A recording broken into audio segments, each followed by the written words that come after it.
الحمدللہ والصلاۃ والسلام علی رسول اللہ۔ قربانی کا گوشت غیر مسلم کو دینا کیسا ہے؟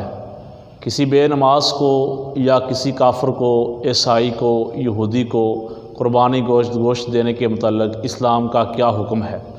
اللہ رب العالمین نے سورۃ الممتحنہ میں فرمایا ہے کہ وہ لوگ جو آپ سے لڑائی نہیں کرتے اور نہ وہ آپ کے مخالفین کی مدد کرتے ہیں، نہ آپ کو گھروں سے نکالتے ہیں، تو ایسے لوگوں کے ساتھ عدل کرنے کا اللہ تم کو حکم دیتا ہے، احسان کرنے سے اللہ تم کو منع نہیں کرتا۔